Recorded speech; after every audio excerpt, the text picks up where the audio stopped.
You're tuned in to the only all-sports talk network in the Middle East, IsraelSportsRadio.com. DJ Venom, DJ Venom, DJ Venom, DJing parties throughout Israel, birthday parties, weddings, club events, bar mitzvahs, bat mitzvahs, and much more. You pick the type of music and DJ Venom will turn your event into the party of the year. Available Sunday through Thursday. Call 052-952-6506 or email djvenom1984@yahoo.com. That's 052-952-6506 or email djvenom1984@yahoo.com. Book your party today. That's DJ Venom. From the Anagram 5 Studios in Jerusalem, Israel, our nation's capital, it's Louis Live! Now here, hosts, me and Raphael Geller. How you doing, Raphael? How was your report? All right, we have a great show tonight. We hope everyone had a good holiday, and more holidays coming up in about a month. The holidays just keep on going. But we have a huge jam-packed lineup tonight. There's a lot to talk about in the wide world of sports, college basketball, beginning of Major League Baseball spring training, NBA in full effect. And we're going to get started. This is a huge privilege for me. I'm a big fan of our first guest. He does a little of everything. ESPN Sunday Night Baseball is my personal favorite, and it's a proud pleasure to introduce Dan Schulman. Dan, how you doing out there? I'm doing great. Thanks for having me. Absolutely. And this, again, is going to be so much fun to have you on because I've had so many fond memories. I'm from Arizona, driving around, listening to you broadcast Sunday Night Baseball. So before we begin, thank you because you give me a lot of happy moments in the summer. So I really appreciate it. Oh, it's my pleasure. I'm lucky to do what I do, and I'm sure you feel the same way. So it's good to hear stories like that. Yeah, it's obviously not that I'm saying I'm at your caliber, but it is fun to talk to a fellow broadcaster. And one of the things I'm curious about, because I do broadcasting for the local football here in Israel, how do you handle a blowout? There's one of the things I have not mastered yet, because when a blowout occurs, one team can't get back. It's very unlikely. It could happen, but not likely. And you still got to broadcast the game and try to make it entertaining for the public. So how do you go about doing that? Well, I think I go big picture then. If it's a basketball game, say it's an NBA game that I'm doing, and the Bulls are blowing out the Pistons or whatever the case may be, then we'll start to talk big picture. Some of the other stories around the league, look at standings, playoff possibilities, injuries, big games coming up. I try to be a conversational guy. I hope that the broadcast more often than not sounds like it's me and a buddy or me and two buddies, sitting in our living room watching the game or sitting at a bar watching the game. So I just kind of go into conversational mode, and we broaden a little bit and talk about other things that have to do with the sport. Another thing I want to know, because this is something else to deal with, players could try to pretend that they don't read the newspapers, don't watch TV, listen to the radio, but that's a lie. They do. They know what we're saying. They know what we're saying about them.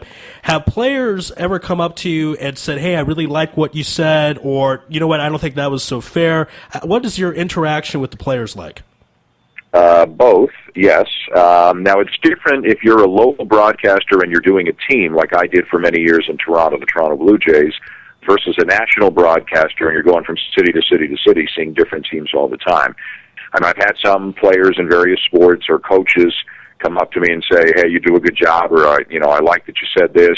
And I've had some come up to me and say, that wasn't right. And I've had some be angry with me with things that I've said every now and again. So, you listen to all of it. It's you can learn from it. You can learn from the compliments. You can learn from the criticism. So, but at the end of the day, I have to, I have to be true to myself and say what I feel I should say. But we're always learning. I think the day you think you can't get any better is the day you start getting worse. Great point. I guess that's the best thing you got to do is try to use it as constructive criticism and improve.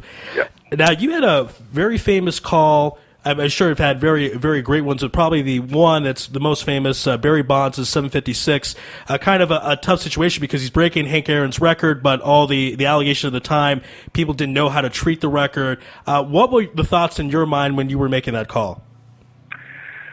I will be 100% honest with you. I don't think I called his 756th home run. I'm just checking that as far as I recall. But I called a couple of them on radio, leading up to 755. But whenever I did games of his, I was kind of conflicted because we don't know. We know then what we know now.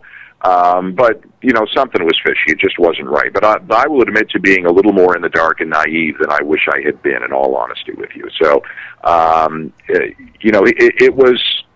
it was a little bit difficult. I love Hank Aaron. I've always loved Hank Aaron. And there are some players, even as broadcasters, you get to know them or not, you just like, respect, and admire more than others. And he was a tough guy to deal with. He wasn't very good with the media. He wasn't very good with a lot of people right then. So I recall being a little bit conflicted as all of that was going on. But my job is to do the job properly, regardless of whether I like the athlete or not. Especially because I work for a national network, I'm supposed to be neutral at all times, and I feel I am neutral at all times. So yeah, in terms of my calls, but. The whole Barry Bonds thing, I think, was difficult for a lot of people because, the Barry Bonds, the early Barry Bonds was different from the late Barry Bonds, and the player was different from the person. But, my job is to go out and call games, and I did that to the best of my ability. Speaking of broadcasters making a mistake, I made a mistake. Yes, 754 is what you call, not 7056, so I apologize to all the people listening. But there you go. See, when you think you can't get better, then that's when it comes down. So it's so I'm happy to say here, and I made a mistake, so I apologize. Now, one of the things broadcasting the Sunday night games is you could a lot of as far as matchups you can get if you're getting obviously the Yankees and the Mets, more hype going into it. And I'm a purist. I actually didn't like interleague play, or still don't like it in the regular season, but it's an advantage to you when you're broadcasting these Sunday night games. What are your thoughts, though, about interleague play? I'm okay with it. I don't think it's as great a thing as some people think it is, and I think actually 18 games is probably a bit too many. I'd like to see it, and some teams play 18, some play 15. I'd like to see it reduced to 12, 9, maybe even 6. There's some novelty, and you're right. Then at ESPN, we'll tend to focus on, it could be Angels and Dodgers, it could be Yankees and Mets, and there's some great ones. Like I did the Yankees and Cubs. The Red Sox and Giants was great a couple of years ago. But for every one of those, there's a Houston Kansas City matchup that's just not really exciting anybody. So I think overall it's been a good thing, but not by that much. If it went away, it wouldn't bother me at all. I love baseball, but I think there are a lot of things about baseball that could be improved. And I think one thing we have to get back towards is more of a balanced schedule. I think it's it's not really fair for teams to have markedly different schedules competing for playoff spots with the wild cards in there right now. So I'd like to see more of a balanced schedule. Now, we had a weird year in Major League Baseball, and I'm a Cardinals fan, but I still thought it was weird in that I don't feel the overall the best team won. I thought the Phillies were the best team, and the Cardinals have done this twice. In 2006 when they won, they had 83 regular season wins. The Cardinals, in my opinion, are the Giants, the New York Giants of baseball. 2 years they win, kind of fluky years, weren't really the best team. There's always talks about changing the playoff system, maybe not all the time, but there are thoughts out there. Do you like this format, 4 teams from each league getting in? And also, again, the playoff system, you go to 3-game series, you have 3-game series in the regular season, and then you go to 5 and 7 games. What are your thoughts about the playoff system in Major League Baseball? Well, it's like in all sports, but more so in baseball than any other, I think. What you do over 162 games is a much truer test of how good of a team you are than what you do in the playoffs. But all that anybody remembers is who wins the playoffs. And that happens in every single sport. If you win 105 games in the regular season, you're a great baseball team, even if you get knocked out in the first round of the playoffs. But sometimes it's not who's the best team. It's who's the healthiest team or who's the hottest team or who matches up the best with the team they're playing in the playoffs. And the Cardinals were a much better team late in the season than they were earlier. Their bullpen was much better, and guys like Freese and Craig had huge hits for them, and they had been off and on contributors because of injuries during the season, and they did what they had to do, and I don't think you can take anything away from them. So, in terms of changing the playoff form, I like the extra wild card. I'm not thrilled with the one-game playoff. I'd rather have it be a 2 out of 3, although one game's going to be very exciting, but there's no avoiding in any sport that, whether it's 1 game, 2 out of 3, 3 out of 5, or 4 out of 7, sometimes the so-called best team isn't always going to win. At the end of the day, that's the only way to do it.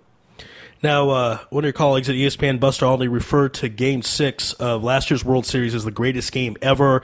It was a certainly exciting game. I was with a friend of mine in Jerusalem. We were up till 7 in the morning watching the game. I thought it was great. Do you personally think it was the greatest World Series game or greatest game ever? I think it was the most exciting game probably ever, certainly the most exciting game I've ever been at. Only once before in history had a team been one strike away from winning the World Series and not done it.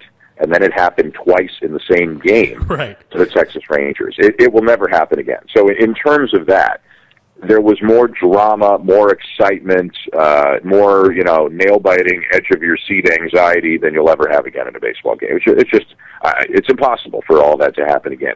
It wasn't a well-played game. There were all kinds of errors early, and it was ugly. But all that anybody remembers is the 9th, 10th, and 11th innings. It was the most exciting game, I think. But in terms of best game, I think there were some other games that were, played better. But I've done God knows how many games I've done in my career, and I will remember that game, I'm sure, longer than any other game. Hi, Dan. This is Raphael with you right now. First of all, I just wanted to say I'm honored to talk to you as a Canadian as well. It's great to have a Canadian broadcaster. Oh, where are you from? Well, my mom is from Canada. I have 3 passports, but I call myself part Canuck. So. Okay, good for you. I'm being outnumbered right now, so thank you, Raphael. Okay, so I just we have a lot of listeners in Toronto, and I just wanted to get we know you work for TSN and The Fan, which a lot of our listeners listen to in Toronto. Can you give us a little preview or what you're expecting of the Jays this year? Do you think they can contend in the AL East? I think they've got a chance. I think they're getting better every year. I think they're going to be better than they were last year. They'll win more than 81 games. The extra wild card could help them. The problem is there are so many good teams in the American League. I mean, you're always fighting with the Yankees and the Red Sox, and the Rays are good.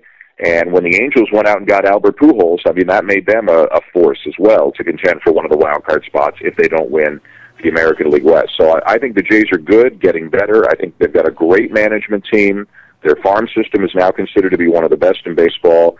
I know people are impatient. I understand it. I'm born and raised and live in Toronto.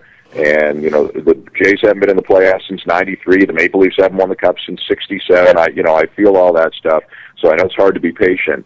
I think good times are coming. I'm not sure they're going to make the playoffs this year, but I think in the next 3-4 years, I think for sure the Blue Jays are going to make the playoffs probably more than once. I think they're really good, and I think they're on the right path. Okay, just one more question on the Blue Jays. I've always wanted to ask someone from Toronto. What do you think of the development of Jose Bautista? Do you it's kind of strange, he comes from Pittsburgh. I think the most home runs he ever had there was 20 or maybe even less, and suddenly he comes to the Jays and absolutely explodes. What do you think of Bautista's development with the Jays? Why do you think he's playing so well the last couple of years? My two guesses, and I'm not around them on a daily basis because ESPN doesn't tend to do many Blue Jays games, right. But I think one is they gave him a chance to play, and they didn't yank him out of the lineup if things weren't going well. I think they gave him some confidence and said, we're going to stick with you and see what we have here. And the other is what he says is a timing mechanism that Dwayne Murphy, who was the hitting coach of the Jays a couple years ago, had said, you got to get your foot down earlier. You're late on everything. Just get your foot down earlier.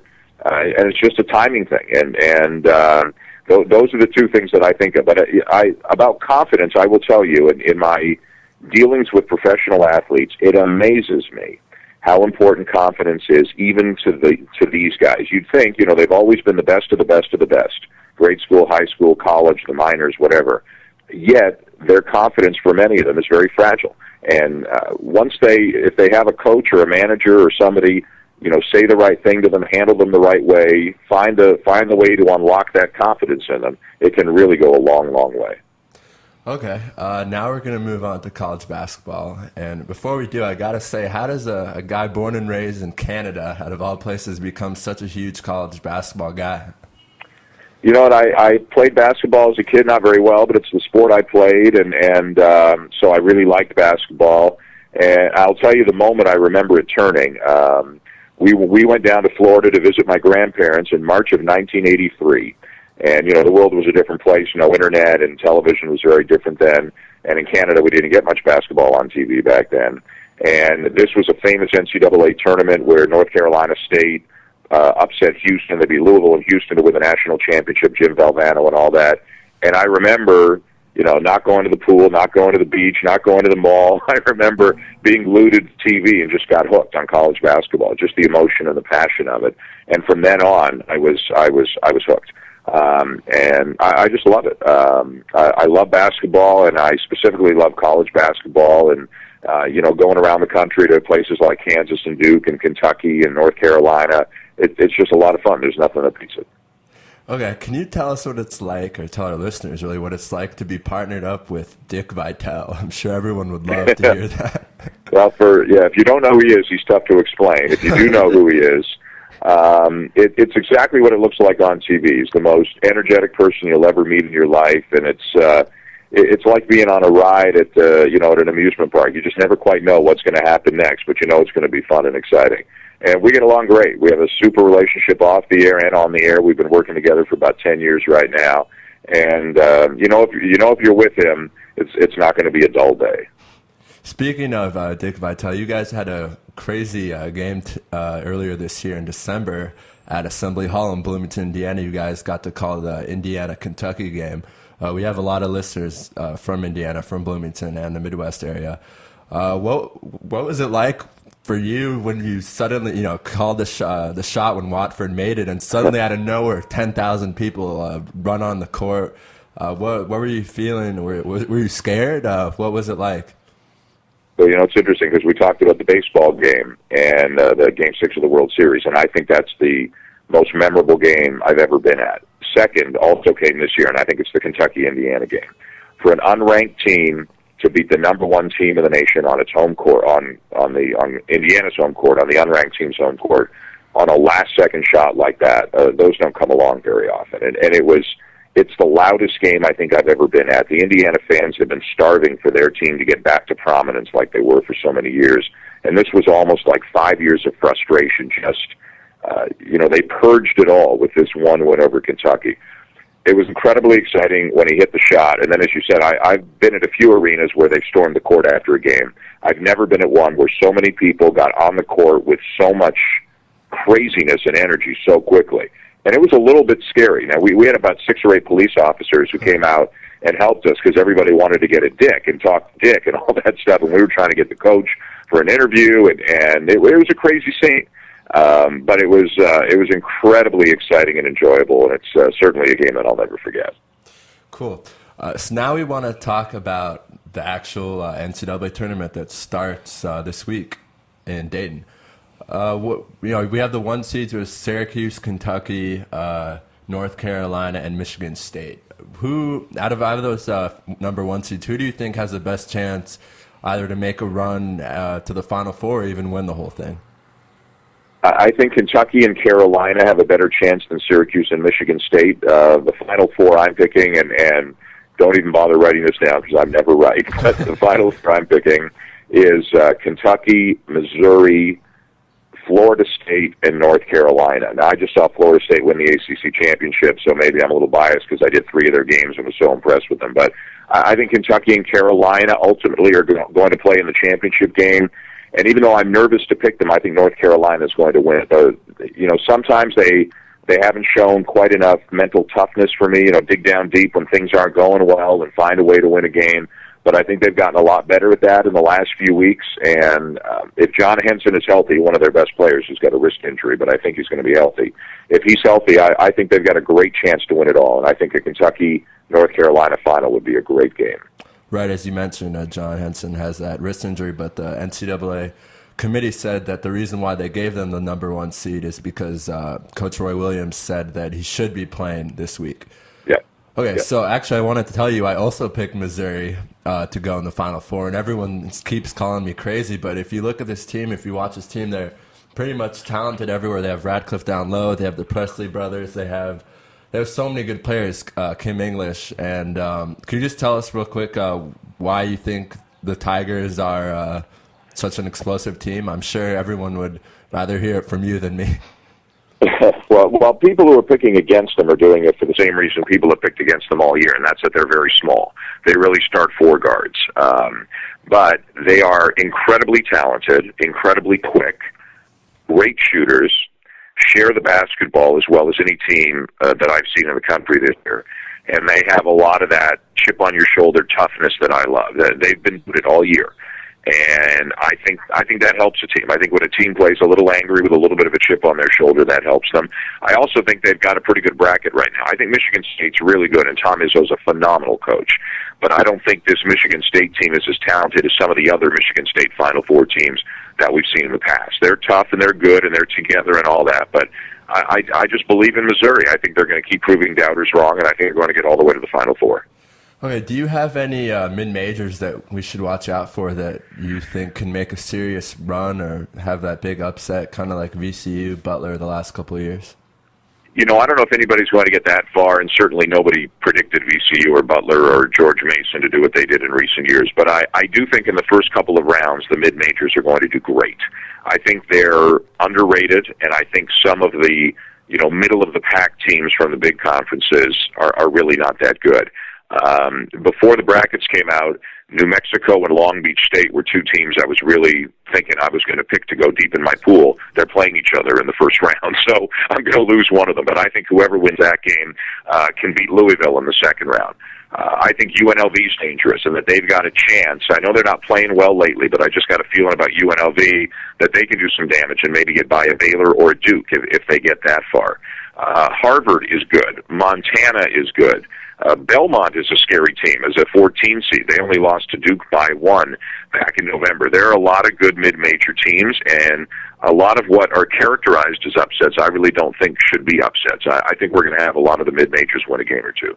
Right. I was actually looking at the betting in Las Vegas, and there's some games where the 11th seed is favored over the 6th seed, and even some games where the 12th seed maybe is not favored over the 5 seed, but it's pretty close. So I think we're going to have a great tournament this year. So we want to put you right now on the spot, and we want you to tell us who is going to win the national championship this year, according to Dan Schulman. North Carolina is what I'm picking. So I got to be consistent. I've said it on other shows. I think North Carolina will beat Kentucky in the championship game to win it.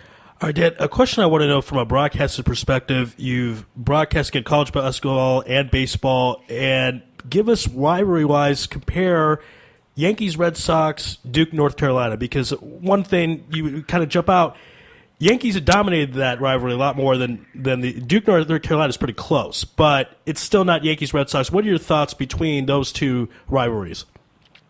I actually think the Duke Carolina rivalry is better. They play twice a year, occasionally 3 times.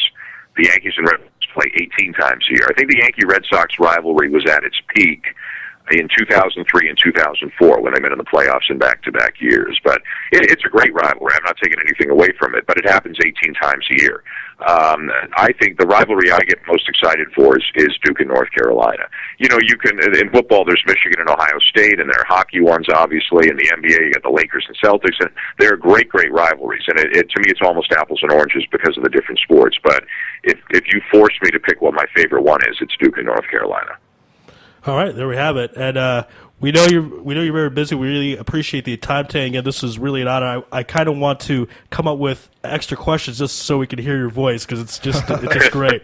Thank you again so much, and ESPN was really lucky to have you. So, and we were lucky to have you on the show tonight. And anytime you want to come on, we will make time and bring you back on the show. Well, thank you. I was in Israel a couple of years ago for my son's bar mitzvah, actually, and I'm hoping to come back next year for the Maccabi games or Maccabi games, depending on how you say them. So hopefully I'll be in your part of the world next summer. Oh, that'd be great. We would love that. All right, Dad, Be well. Have Pesach is just around the corner, Passover about a month, so have a happy time with you and your family, and we'll definitely be in contact. All right, thanks, guys. Take care. All right. All right, that was Dan Schulman. Wow, by the way, I was very nervous in that interview, and if people listened, I had butchered a couple of the questions I usually don't do because I'm a huge fan of Dan Schulman. That's why that happened. I'm a very, very big fan. Wow, that was great. That was really great. Were you surprised that he said Duke Carolina was a bigger rivalry than Yankees Red Sox? No, actually, I gotta agree with him. The Red Sox and the Yankees play so many times during the year, and sometimes it's at the start of the year. And sometimes they're not even, the Red Sox could be 10 games back or the Yankees could be 10 games back. But the thing with Duke, North Carolina, very consistent every year, is that when they play, they're always, most of the time, they're playing for the ACC championship. And that's something that really the Red Sox-Yankees rivalry has kind of been hurt by with the emergence of the Devil Rays the last couple of years. So I would have to agree with Dan with saying that the North Carolina-Duke rivalry is more exciting. And of course, you always have Dick Vitale calling it, so that kind of makes everything better. Plus, before 2004, the Yankees-Red Sox were like hammer and a nail. I mean, that is not a rival when one team wins all the time. Yeah. Carolina and Duke, I mean, if you go back just the last, 10 years, actually we'll go to 2001. Duke won the title in 2001. Carolina wins in 05 and I believe 07 or 08. And Duke won in Hansbrough. You're right. Hansbrough was Carolina. Duke won 2 years ago. The whole thing. John Shire, right, led that year. Shire. So in the last, if you go back to 2001, the last 11 years, 4 of the titles won by Duke and North Carolina. It very well could happen again. You could have 5 times in 11 years. It could be Carolina or Duke this time around. Duke's the 2 seed in this bracket. Right, and and also North Carolina Duke usually the last something like the last 10 years they've met, when they've both been in the top 10, their record against each other has been 21-21. So this game is always very even. You really don't know who's going to win. Every time you watch a game, you're seeing potential NBA stars. Right. You're seeing, it doesn't even matter where it is. If it's in North Carolina or if it's in Duke, they're both crazy stadiums, both crazy fans. And, yeah.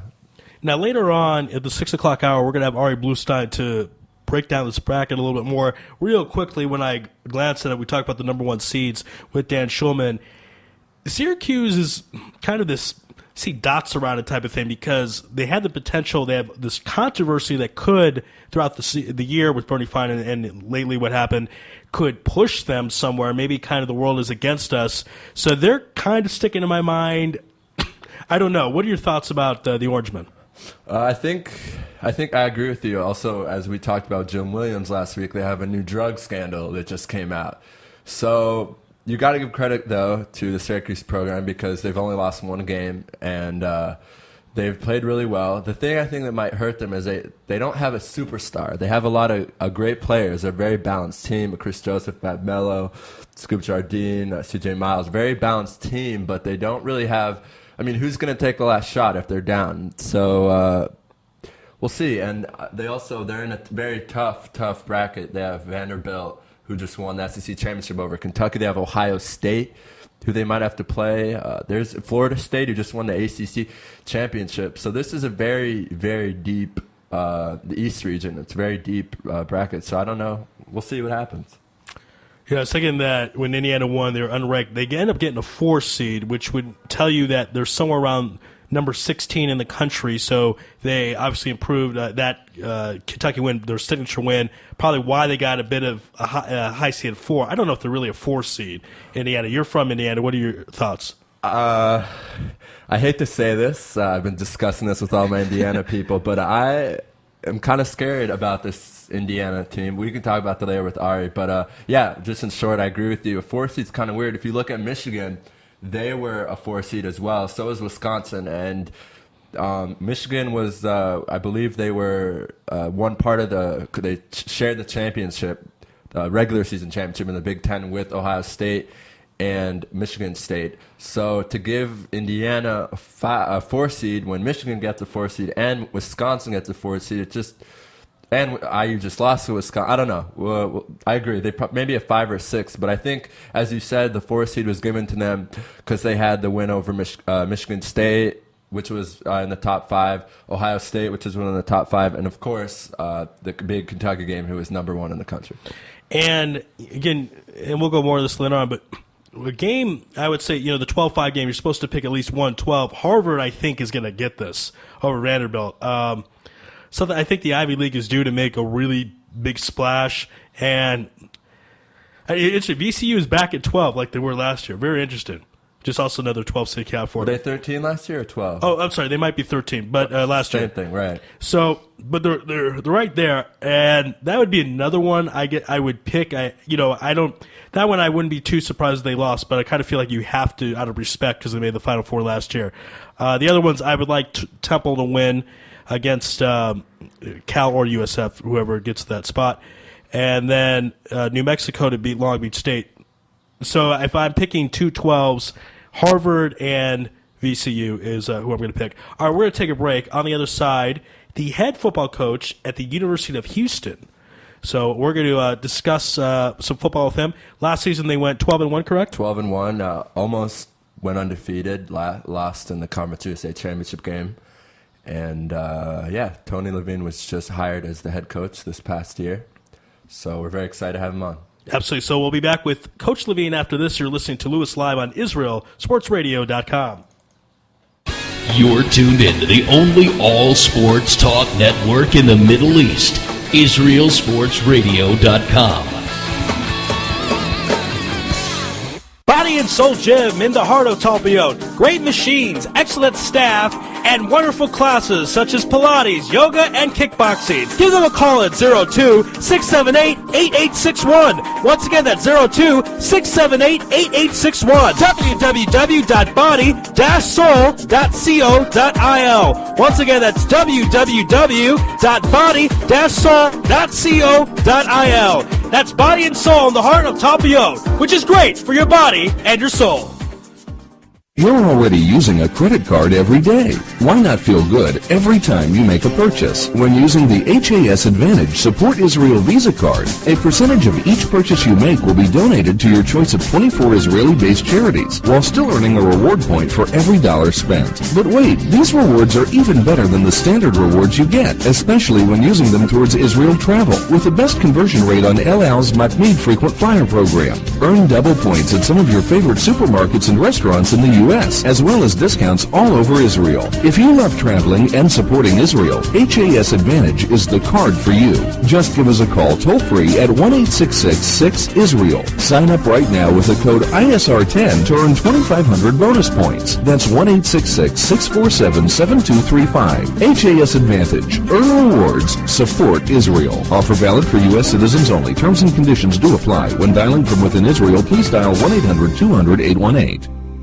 Israel Sports Dynamics specializes in football consulting, equipment, uniforms, and more. Great brands such as Nike, Russell Athletics, Shutt Sports Products, and many more. Just one call away. With over 30 years coaching experience with university and professional athletes, Terry Hill, owner of ISD, can advise you for all your sports needs. Call 054-581-3248. That's 054-581-3248, or visit our website at www.isdisrael.com. If that's not easy enough, click on the ISD banner on the Israel Sports Radio website and be part of the game. Are you tired of paying for expensive gym memberships that you don't use? Are you frustrated by not seeing results?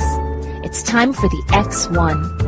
Israel Gym Systems is proud to launch the X1 Suspension and Bodyweight Training System. Lose weight, build muscle, improve balance, coordination, and flexibility. With your purchase of the X1, you'll receive a free membership to IsraelGym.com and access to our archives of videos and exercise plans. Sign up today at www.israelgym.com and get ready for the new you. Israel Gym X1. Higia Hazman. DJ Venom, DJ Venom, DJ Venom, DJing parties throughout Israel, birthday parties, weddings, club events, bar mitzvahs, bat mitzvahs, and much more. You pick the type of music and DJ Venom will turn your event into the party of the year. Available Sunday through Thursday. Call 052-952-6506 or email djvenom1984@yahoo.com. That's 052-952-6506 or email djvenom1984@yahoo.com. Book your party today. That's DJ Venom. Broadcasting live from Israel. IsraelSportsRadio.com. Yes, hi. Is this Coach Levine? Yes, it is. Hi, Coach. This is Ari Louis. You're on IsraelSportsRadio.com. How you doing out there? I'm doing great. How are you? We're doing great, and we appreciate the time. I'm told that you're one of the few Jewish Division I football coaches out there, so it's a very special treat to have you on. And that is my first question. You know, what is it like being Jewish in a position that there's not a lot of Jews in your spot? What is that like? Well, it's a great question. You know, it doesn't. It's a tricky one to answer because it doesn't. not like it's something I sit at my desk and think about all day. You know, it's not, there's so many different, I guess, walks of life in college football, and different, you know, races and religions, and you know, that's, I think, what's so special about team sports in general is you're bringing together uncommon people for kind of common goals, you know. So you know, it's a tricky question to answer because it doesn't really come up a whole lot. Right. So you just kind of it is what it is. Basically, it wasn't like you wrote a goal that hey, I'm going to be one of the few Jewish coaches in Division I football. That's correct what you just said. You know, I've always wanted to be a head football coach, and again, I've been a head football coach now for about 3 months, give or take a couple days. And, right. And yeah, you know, I think that that's what you said is almost right on. It's not like I said I want to be the first Jewish head football coach. It's just I've always wanted to be a head football coach, and I am Jewish. Now, you mentioned again the promotion, being the head coach the past couple months. Congratulations to you on that. Last year, Thank you. yes, it's a great honor to do that. Last year, the wide receivers coach, the team goes 12-1. Were you, I don't want to say surprised because it's your goal to be the head coach, but were you kind of shocked that they came to you and said, hey, we want you to take over and be the head coach now? Well, when Kevin Sumlin had been our head coach for the last 4 years, and when he left, our athletic director, Mac Rhodes, named me as the interim head coach. And again, prior to Kevin Sumlin leaving, I was the inside receivers coach, special teams coordinator, and assistant head coach. So wow. I think maybe because I was the assistant head coach, it was a natural progression to then be named interim. And then I was given an interview. They interviewed a number of candidates. I had an interview, and then was given a second interview, and then I'm offered the job 10 days later. So, you know, I don't know if surprise is necessarily something that I felt. You know, I was, you know, I've been. I just finished my 16th year of coaching football. I've coached at almost every level: high school, college, both small college and major college, and in the National Football League, the NFL. So, and then my background within coaching is I've coached on offense, on defense, on special teams. I've been a strength coach. I've been a director of football operations. I've been a recruiting coordinator. And the University of Houston is also transitioning from Conference USA into the Big East. And when I coached at the University of Louisville in the 2003 and 2004 and 5, we did the same thing. We moved from Conference USA to the Big East. So I think, you know, I feel like I'm ready, and I think my background being so diverse is something that not only will help me, but I think it gave me an advantage. Now, like you mentioned, coached for a long time, different places, Auburn, Louisiana Tech, but you're in Texas now. Is there a comparison? I know in the southern part of the United States, football is very, very popular. Is it as popular as it is in Texas? Give us your thoughts. You've been both those places. Well, I think football is extremely popular all over the world, but in the United States, you'd be hard pressed to find a state that it's more popular in than the state of Texas. And you know, the thing about the University of Houston is it's very unique in that there are 120 Division 1A football programs, college football programs, in very, very, very few that have such a recruiting base of high school student athletes in their backyard. So Houston, our staff did a study a year ago in a National Signing Day in the greater Houston area a year ago. 112 high school seniors signed what are called letters of intent to play Division 1A football on full scholarship. So when you have that kind of talent literally in your backyard and can get in your car, drive down the street, and go recruiting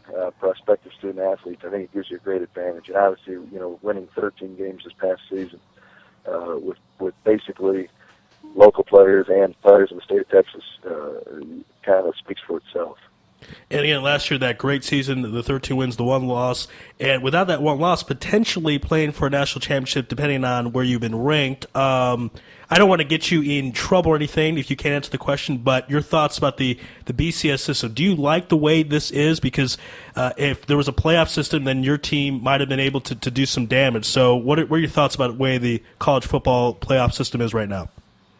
Well, I think there's naturally pros and cons to everything, and I think you'll never. My dad's always said this: you'll never satisfy everybody with no matter what you try to do. I think the BCS works right now. I think there's it's natural, especially now that we're in the month of March, and you got March Madness coming up with college basketball, so much excitement surrounding it. I think it's natural for people to say, "Hey, let's do March Madness, what they do with basketball. Let's do it with football and have a playoff system." And I don't know if that'll ever come to fruition or not. I think what people sometimes neglect is the length of a football season. You play 12 games to begin with. A lot of conferences have a conference championship which adds a 13th game. And then you get into the bowl season. So whether it's the current system, of bowl games and maybe a 4-team playoff, or whether they go to a true 16 or 32-team playoff, I don't know. I think I think when you get to the bowl season, there's a lot of excitement nationally with watching teams play. And I think there's obviously a lot of excitement as you get closer to the first week of January and seeing the number one play number two. I know everybody can debate this year with a rematch, not only of the two teams that have obviously played each other, but two teams in the same conference for the national title. But I'm not going to complain with the BCS where it's at right now, and we'll see what happens in the next couple of years. Coach, I like your point a lot. People forget that the college football season is not as long as the NFL, but close to it. You're playing a lot of games, so to play 4 or 5 playoff games is kind of not really possible. So I like that point a lot. Now, I want you to contrast and compare your NFL experience. You're with the Carolina Panthers 06-07, and you're obviously coaching college football now. So talk about some of the pros and cons. Obviously, the NFL, you're dealing with a different type of athlete, professional athlete, and in college, a lot of these kids are playing for the joy of it. So what are your thoughts about coaching college and coaching in the pros? Well, that's a great question, and here's how I like to answer it generally, and then I'll get into more specifics. But everything that's in theory, quote unquote, good about professional football, or at least coaching professional football, is not so good about college, and vice versa. Everything that's great about college or bad about college is good in the NFL.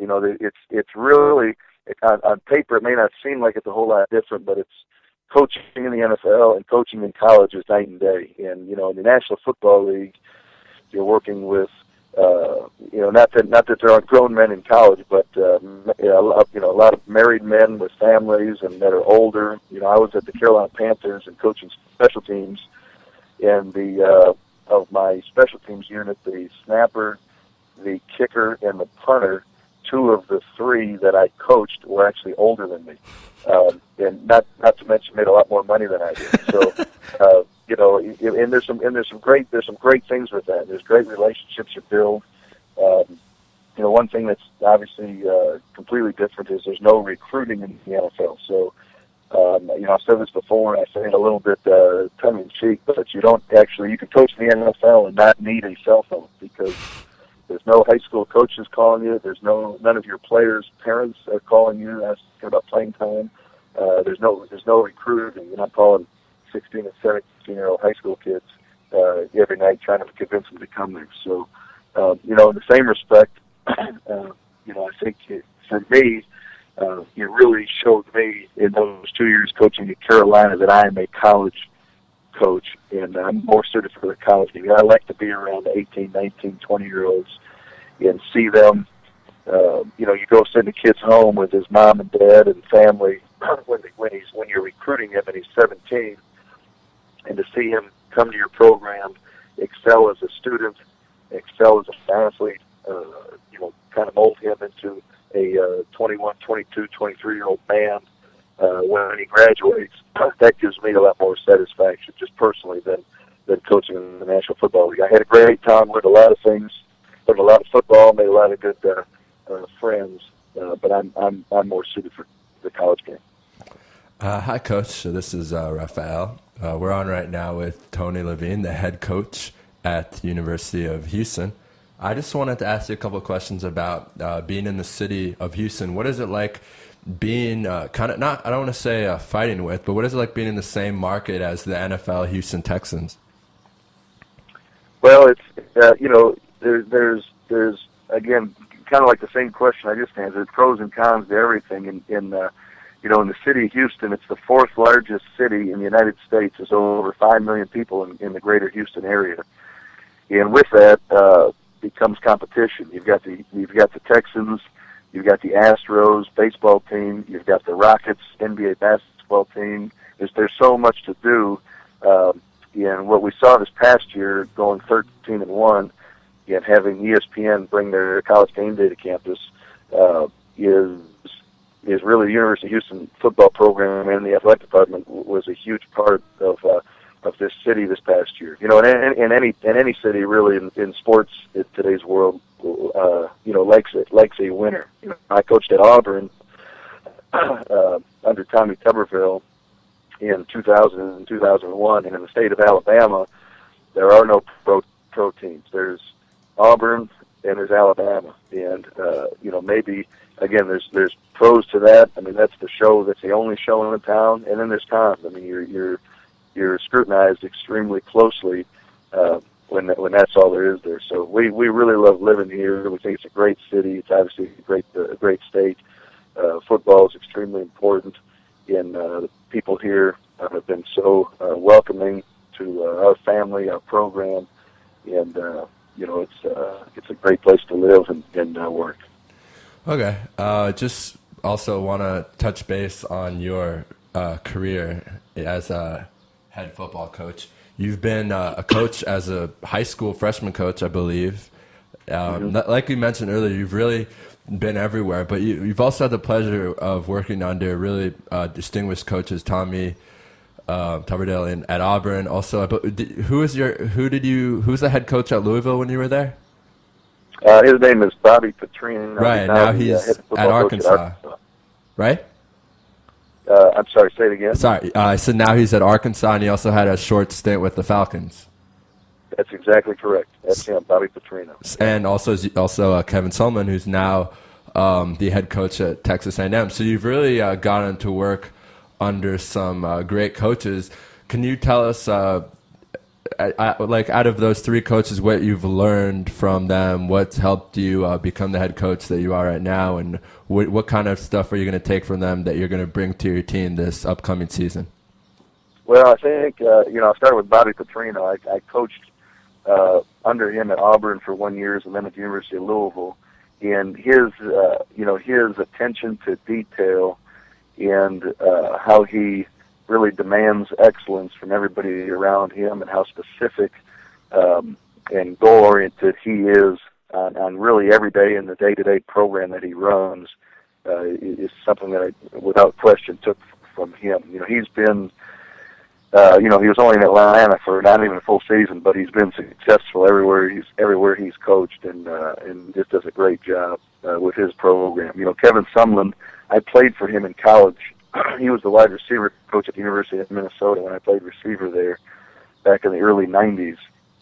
I've known him obviously then a long time, and just the way he handles his team, handles our players, handles the coaching staff, involves family in the program. And again, you look at a guy like Bobby Petrino and the way he runs his program and has turned Arkansas and Louisville into top 10 programs, and then the way Kevin Sumlin did it as well here at the University of Houston and turned Houston into a top 25 program. So there's different ways that they say to skin a cat, and of all the coaches I've had the privilege of working for or with, Tommy Tuberville, John Fox, who's the head coach for the Denver Broncos and was my head coach at Carolina, on our staff at Houston. Dana Holgerson was our offensive coordinator the first 2 years. He's now the head coach at West Virginia. When I was at Southwest Texas, David Bailiff was our defensive coordinator. He's the head coach at Rice. So I've been fortunate to be around a lot of great head coaches. Probably take more from Bobby Petrino and Kevin Sumlin than any of the others. Coach, I got to ask you this. Has John Fox given you any inside information about Peyton Manning, if he's coming to town or not? Can you give us the inside scoop? No, what you know is what I know, is what I read on the internet. But that'll be interesting to see where Manning ends up. But no, I have not heard from John Fox in regards to Manning at all. Okay. I kind of want to talk about you. So you, as you mentioned earlier, you were named the interim coach after the loss that you had to SMU in the conference championship game. As a huge fan of your program and especially of your team last year, I watched that game, and I just want to know what was it like in the locker room after you guys were 12-0. There was so much talk about, could you guys make the national championship or a really good BCS bowl? What was it like as one of the coaches in the locker room telling your team, you guys still had an amazing season, don't let this loss affect you. We still have a bowl game to plan. It's really important to me to hear what that's like. Well, that's a great question. I think you go into games and you want to, at least I do, you want to think ahead and have all your all your angles covered and what you're going to say. As a coach, your players are going to kind of stand there and be still and listen to your every word, and you can really formulate how they move forward. And the thing we told them after that loss, we won 12 in a row, and then we have that we stumbled in and lose the championship game, like you said, which had so many implications moving forward of our bowl game, where we could possibly end up. But you can't. What we told the kids is you can't let one game, put such a damper on the great record-breaking season that we had. And we still knew we would have a bowl game coming up. And winning the bowl game would have us tie for the most wins of any team in the whole season, which we did at 13, which the only other team that had that many was LSU, and let us finish with a top 20 national ranking. So we still had a lot of things ahead of us, and again to look back and say at the beginning of the year we have a chance to play in a BCS bowl game and win our first 12, was something that our kids and especially our seniors really accomplished. Okay, so I gotta ask you about. I don't know if you knew this was coming, but I gotta ask about Case Keenum. I just want to read off some of his stats real quick for our listeners out there. 19,217 total yards, 155 TDs. And I believe a Conference USA I think all of those were Conference USA records, or not, maybe even the national NCAA records. Also, 1,546 completions. So you had the pleasure of working with Case Keenum. I think for most of his career, maybe he got there a year before you. I know he tore his ACL, so he had 1 year off. Yeah. But what was it like? Being, as you said, you were the receivers coach. You're really, really involved in the offense. I'm sure you worked with him all the time. He's been known across, the league as being a guy who's very humble and very, very nice. Can you just tell us, or most of our listeners, what it was like working with him, and what do you expect from him in the NFL if you can get drafted maybe in the 3rd, 4th, 5th round? Yeah, Case is just a special person to begin with, and obviously he's just a tremendous football player as well. It's funny, I told my wife before our first game this season, just watching Case go through practice in August, I told her, I said, just enjoy this season, because Case Keenum is really in a zone right now and in a league of his own. And the preparation that he had before every game, the way he led our football team, the way he battled back from that knee injury in 2010, and then obviously going back to what you and I both said a minute ago, is just such a great person that he is. it was just fun to be around him. There's not many kids like him in college football every year that just take over a team, take over a program, become the face of the university for that short period of time.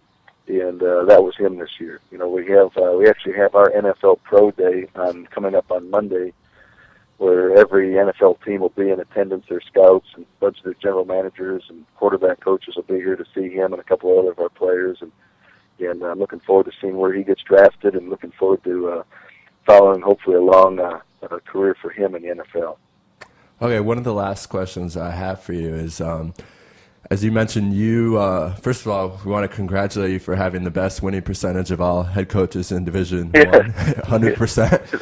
Thank you. After our bowl game on the field, I told our athletic director, I said, I'm giving you my 2 weeks' notice. I'm undefeated, and this is it. I'm resigning as the all-time winningest. Yeah, and he laughed, and I laughed. But yeah, I appreciate you saying that. Okay, so your bowl game was actually very interesting game. There were two interim coaches, Tom Bradley from Penn State and yourself. Right. We don't want to get into this too much because it's also a very sensitive topic since the legendary Coach Paterno just passed away.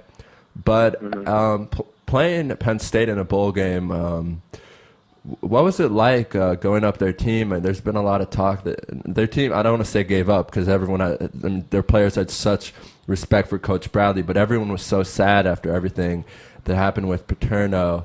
And they were a great team, a very good Penn State team. What was it like facing them? Could you tell just on the football field that they were mourning from the firing? And I think our listeners would really like to know you were the last team to face the Nittany Lions of Paterno's time, because pretty much everyone's gone now from that team. Right. No, they're if they were, I couldn't tell that. They're a great football program, great football team, and it was going to be a great football game, and their players came out ready to play, and I thought their team played hard. I thought our kids did as well, and we had a game plan. Our kids executed it, I thought, really well, and it was a fun day. Okay, now we're going to ask you the last question, just for our listeners out there. We're on with Tony Levine, the head coach at University of Houston. So as my co-host Ari Louis mentioned earlier, you guys are moving to the Big East, as well as a few teams from not the East Coast or the East Coast area. What is it like to have to go on 4-hour, 3-hour charter flights to Florida area, New York area, Connecticut? Right. What is that going to be like? Obviously, you haven't done it yet because you just wrapped up the Conference USA season. But do you think that you guys have a disadvantage because you have to travel so much? No, I think it's going to be interesting. The name of the conference is the Big East, and we're adding San Diego State, which is in California. Right. We're adding Boise State, SMU, which is in Dallas, and Houston, obviously, to a conference that's got South Florida, Central Florida, Connecticut, Rutgers, Temple. So it's really it encompasses the entire United States from east to west. And I think as you look at it, I think actually Houston has an advantage because I'd rather we're at least centrally located to where we got to fly to San Diego and we got to fly to Florida. But when you look at the other schools, San Diego State's got to fly to Connecticut, and Connecticut to San Diego State, and Florida to Boise. So South Florida and Central Florida to Boise. So I think it will be interesting without question. We'll be flying up to Connecticut probably and playing in the snow at some point, and their players will be coming down to Houston and playing in our heat and humidity. So it'll be interesting. It'll be an adjustment for every team, but we're really excited about the move and really looking forward to it. All right, Coach, we certainly appreciate the time. We know you're very busy still. Recruiting never ends, of course, as the saying goes. Great season last year. We look forward to great things this season, and you're welcome to come on Israel Sports Radio whenever you like or whenever you have the time, of course. Thank you so much. Anytime you want me out, let me know. I'd love to. I really enjoyed it. Thank you, Coach. Really appreciate it. Be well out there. Okay, thank you so much. All right, that was Coach Tony Levine, the head coach at the University of Houston. And a lot of great thoughts there, comparing and contrasting the NFL the college football game and compare and contrast football in Texas, football in the South, and he said, no place like Texas. Don't mess with Texas. Don't mess with Texas. When it comes to that. So that was really fun. Seems like a nice guy. And he kind of down to earth and laid back, especially in regards to being one of the few Jewish football coaches in college football. So we appreciate the candor and the honesty. We're going to take a break. And on the other side, our college basketball insider and expert. We haven't had him on in a while. March Madness, certainly the time to bring on Ari Bluestein. He'll be on after this break as you're listening to Louis Live on IsraelSportsRadio.com. You're tuned in to the only all-sports talk network in the Middle East, IsraelSportsRadio.com. Body and Soul Gym in the heart of Talpiot. Great machines, excellent staff, and wonderful classes such as Pilates, yoga, and kickboxing. Give them a call at 02-678-8861. Once again, that's 02-678-8861. www.body-soul.co.il. Once again, that's www.body-soul.co.il. That's Body and Soul in the heart of Talpiot, which is great for your body and your soul. You're already using a credit card every day. Why not feel good every time you make a purchase? When using the HAS Advantage Support Israel Visa card, a percentage of each purchase you make will be donated to your choice of 24 Israeli-based charities, while still earning a reward point for every dollar spent. But wait, these rewards are even better than the standard rewards you get, especially when using them towards Israel travel, with the best conversion rate on El Al's Matmeed frequent flyer program. Earn double points at some of your favorite supermarkets and restaurants in the U.S., as well as discounts all over Israel. If you love traveling and supporting Israel, HAS Advantage is the card for you. Just give us a call toll-free at 1-866-6-ISRAEL. Sign up right now with the code ISR10 to earn 2,500 bonus points. That's 1-866-647-7235. HAS Advantage. Earn rewards. Support Israel. Offer valid for U.S. citizens only. Terms and conditions do apply. When dialing from within Israel, please dial 1-800-200-818. Israel Sports Dynamics specializes in football consulting, equipment, uniforms, and more. Great brands such as Nike, Russell Athletics, Shutt Sports Products, and many more. Just one call away. With over 30 years coaching experience with university and professional athletes, Harry Hill, owner of ISD, can advise you for all your sports needs. Call 054-581-3248. That's 054-581-3248, or visit our website at www.isdisrael.com. If that's not easy enough, click on the ISD banner on the Israel Sports Radio website and be part of the game. Are you tired of paying for expensive gym memberships that you don't use? Are you frustrated by not seeing results? It's time for the X1. Israel Gym Systems is proud to launch the X1 suspension and bodyweight training system. Lose weight, build muscle, improve balance, coordination, and flexibility. With your purchase of the X1, you'll receive a free membership to IsraelGym.com and access to our archives of videos and exercise plans. Sign up today at www.israelgym.com and get ready for the new you. Israel Gym X1. Higia Hazman. DJ Venom, DJ Venom, DJ Venom, DJing parties throughout Israel, birthday parties, weddings, club events, bar mitzvahs, bat mitzvahs, and much more. You pick the type of music and DJ Venom will turn your event into the party of the year. Available Sunday through Thursday. Call 052-952-6506 or email djvenom1984@yahoo.com. That's 052-952-6506 or email djvenom1984@yahoo.com. Book your party today. That's DJ Venom. Back here on Louis Live, it's our pleasure to bring on our next guest. He is our Philadelphia insider and college basketball expert, Ari Bluestein. Ari, how you doing out there? I'm good. How are you guys doing today? Doing great, and it's been too long since we had you on, but like I mentioned before the break, the time, if there is a time to definitely have you on, it's March Madness, which is coming up this week. We're really excited. My first question for you regarding the brackets, I mentioned this already in the show. I look at the one seeds in Syracuse. I just kind of see dots around them because of the scandal with Bernie Fine and this latest scandal pretty recently. I feel, Jim Boeheim is a hard guy to go against, but I don't know if they're certainly as strong as a 1 seed as Carolina or Kentucky. What are your thoughts about the Orangemen and that number 1 seed spot? I think that they certainly deserve the number 1 seed. I think that they were definitely the best team in the Big East this year.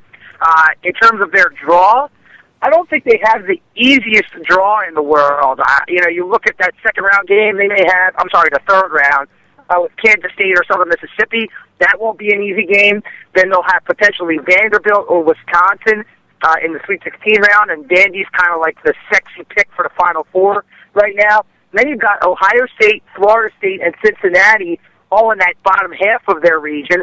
I think any one of those teams could beat Syracuse at this point. So if I had to pick, I know everybody tries to pick the number 1 seed that's going to go down first. I think it might be Syracuse, and maybe the scandal will have something to do with it, but I think it's mainly because of some of the matchups they may have to take on. Hi, Ari. This is Raphael with you. I really want to dig into this bracket with you for a while now and really talk about some matchups.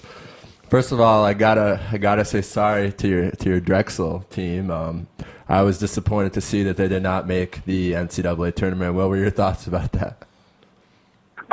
Well, everybody at Drexel, and obviously I work for the Dragons, do broadcasting for them, and I think that, for the women's side that is, and I think that it was one of those things where everybody was kind of hoping, but expecting that it probably wouldn't happen because of the low strength of schedule. And the head coach, Bruiser Flint, talks about that at length this week so far. It's not their fault when nobody wants to play them because they know how good Drexel is and how well they play against those high major teams. So when you have that kind of effect, how can you schedule big teams if they don't play you? So you look at the team, and they definitely deserve to be in. They won 25 of 27 games to finish the year, and they finished the regular season champs in the CAA, one of the best mid-majors, if not the best in the entire country. I think they certainly deserve to get in, but I think people around Drexel kind of expected not to get in. Right, and a team like Iona kind of stole the bid from them, and St. Bonnie's from the A-10 who won against Xavier in the championship game, so that kind of hurt them. Okay, so we want to break down all 4 brackets or all 4 sections: the Southeast and the West and the Midwest. So as I already talked about, we'll start off with the East, where we have. We'll just read off the first top 4 seeds just for our listeners out there. We have Syracuse at number 1, Ohio State number 2, number 3 is Florida State, and number 4 is Wisconsin. So as you mentioned, do you think Syracuse could be one of those teams that could have a problem against Kansas State or Southern Miss? What do you think about this? This is also another, as you said earlier, sexy pick. The Montana-Wisconsin game is kind of circled on everyone's bracket as that potential 13-4 upset. Wisconsin hasn't really been that consistent this year. They started off pretty poorly in the Big Ten. What are your thoughts on that game? Well, I think that if there is going to be, there's a couple interesting 13-4 matchups this year. The other one I'm looking at is in the Midwest region, and we can get to that when we talk about that region. But I think Wisconsin is certainly ripe for an upset. And I know the Big Sky has had some teams come out to pull off some upsets. Weber State comes to mind. They were a 14 seed, pulled off an upset. I believe they beat Philadelphia's own Villanova Wildcats, if I'm not mistaken. That was kind of an embarrassing loss for Kerry Kittles and all those guys back in the 90s. So the Big Sky, certainly an underrated low major conference. I haven't gotten a chance to watch Montana too much, but I do agree with you. Wisconsin has been inconsistent, especially down the stretch. They started to fade from teams like Ohio State, Michigan State, and Michigan, who I think have separated themselves. So I think I have Wisconsin winning that game and then losing in the second round to Vanderbilt, kind of leaving for the fact that Wisconsin could get upset. But I don't think Montana is going to do it. I think Wisconsin will pull off the win, but that certainly could happen if Montana could win. Right, and let's go back to Vanderbilt. They've kind of, as a sports program, they've kind of had their problems the last few years, especially in football. But Coach Stallings at Vanderbilt has really done a great job at building up the basketball program. And it kind of just, the main, I don't know what the word is, like the big finale or the big, I don't even know what the word is, but when Vanderbilt beat Kentucky in that SEC championship game, Coach Stallings was so emotional. He was crying. The players were crying. So that was obviously a very big moment for this program that he pretty much built up from nothing. So this Vanderbilt team is very, very talented. They have the shooters. They have the inside guy. They have the experience. They're one of the top three-point shooting teams. On the other end, we have Harvard, who's making their first NCAA tournament bid since, I think, the 40s. And they have the ex-Michigan coach, Tommy Amaker.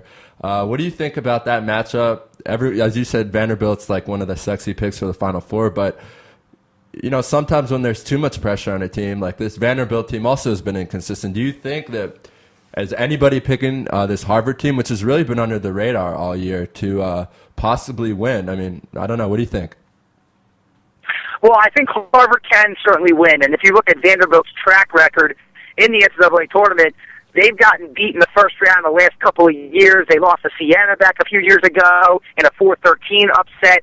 They lost last year, and my memory is not great right now, but they've not had success in the past in the first round. So I think everybody remembers that. And yeah, they won the SEC title game against Kentucky, and that was a huge, huge win for them, hopefully giving them some momentum going into the tournament. But we've seen this before at Harvard. Obviously, a very intelligent group of guys, a great coach in Amaker. He has a lot of experience, Seton Hall, Michigan. He's been around. So I think Harvard could win, but I have Vanderbilt. I think Vandy will finally get over that first-round hump, or rather the second-round hump this year. Okay. Another interesting matchup in all divisions or all parts of the country, East, South, West, Midwest, is the 10-7, because honestly, it's never really an upset if the 10 wins. And in the East, we have the Zags, Gonzaga, who's also, if I look at this bracket, I got to tell you, Ari, I see a lot of these teams have kind of been inconsistent. You look at Kansas State, Vanderbilt, Wisconsin, even Florida State, they've played very well lately, but the Zags, and West Virginia for sure. They barely finished 500 in the Big East. But so we have the Zags, West Virginia. With that, what do you see in this game? What do you see as the X factor? Who do you think will be the star? West Virginia has a great player. I'm blanking in my mind. I don't know. I think he was Big East Player of the Year. Why am I who is it? No, I'm not sure. I don't know. I don't watch. I didn't watch the West Virginia team too closely this year, so I can't tell you. I watched them as a team, and I can tell you, as a team, West Virginia is a very good team. They're obviously very well coached with Bob Huggins. Gonzaga very well coached as well with Mark Few. And I watched Gonzaga St. Mary's in the West Coast Conference Championship game because I really like to watch those mid-majors. And I can tell you Gonzaga's a pretty good team. I know a lot of people are probably picking West Virginia because they're probably a little more physical, and Gonzaga, they have more of the shooters outside. I believe Gonzaga had the West Coast Conference Player Rookie of the Year, if I'm not mistaken. I have Gonzaga winning this game. I have them losing in the next round, but this could really go either way. I believe the line is in favor of West Virginia. And you're right, the Big East has a lot of teams, and they always get a lot of teams in the tournament. Everybody says, oh, they're very good, very deep conference. But Big East hasn't really had much success from those lower-end teams in the NCAA tournament. Yeah, UConn obviously went on to win the national title, but when they get those lower-end teams in, when you're talking about the teams like West Virginia, you're talking about even a team like Notre Dame, who's on the lower end of the Big East, I think that the Big East might be a little bit overrated. So I have the Zags. I think they're going to outshoot and outcoach West Virginia in this game. I just want to apologize to our listeners. I had a brain block. The Big East Player of the Year was Jay Crowder from Marquette, and the player I was talking about from West Virginia who actually led the league in points in the Big East was Kevin Jones. So my apologies to our listeners. Okay, so also last game we're going to examine in this section. This is a very interesting game. It's also an under the radar game. The number 6 Cincinnati and number 11 Texas. Cincinnati had a pretty good run in the Big East tournament. We all know about that huge brawl that they had against Xavier. And really what happened is, if you look at it, Xavier kind of went downhill, and Cincinnati really started playing well. This Texas team is one of Coach Rick Barnes' really young teams that are led by a point guard, Mike Topanga. I can't pronounce his last name, but he's a really great point guard, came out of high school really well recruited. Do you think that the Longhorns can make an upset here? You look at, again, 11-6. It's kind of weird to see Texas as an 11. Yeah, I mean, that's a product of Texas's poor season in the middle of the year. They were kind of a bubble team until the Big 12 tournament when they got a couple of big wins. They beat Iowa State, who was a team that had a very good year. And then, they played well in the Big 12 tournament. And Cincinnati, obviously, they finished strong, and they played very well. They knocked off Syracuse in the Big East tournament, led to the title game, losing to Louisville. But I like Cincinnati in this game, but this one could go either way as well. You're looking, again, at two power teams with a lot of talent that finish the season strong. And when you have that, you're going to get a very good game. So I wouldn't be surprised if Texas won, but I have Cincinnati actually going all the way to the Sweet 16. I like the way that they're playing. I think they're one of the stronger teams out of the Big East, so I think that they will do well in the tournament. Right, and Texas also has lost a lot of players to the NBA, Kevin Durant, Tristan Thompson last year. They're very big on the recruiting in Canada. So thank you for helping us with the East. Now we're going to move down. What do you want to do? Let's let you pick, Ari.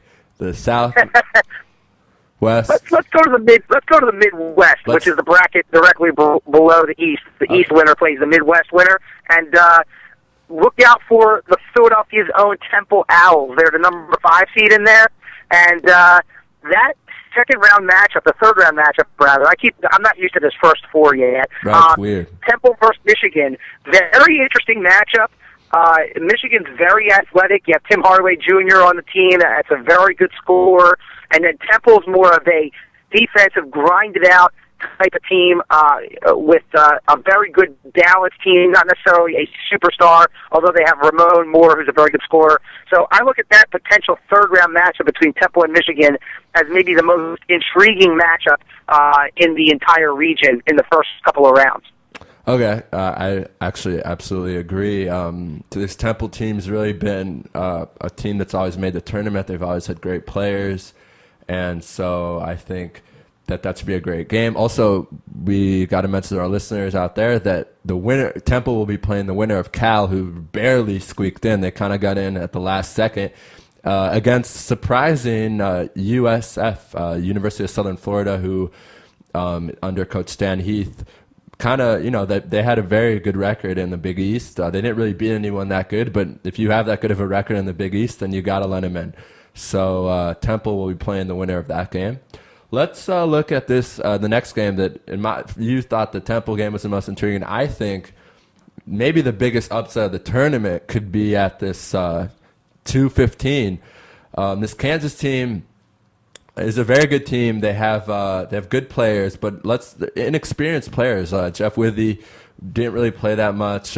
Even Thomas Robinson was a bench player last year. Tyshawn Taylor, he played a good amount. But this Detroit team, I lived in Indiana, and I actually had the pleasure of playing with Ray McCallum in high school.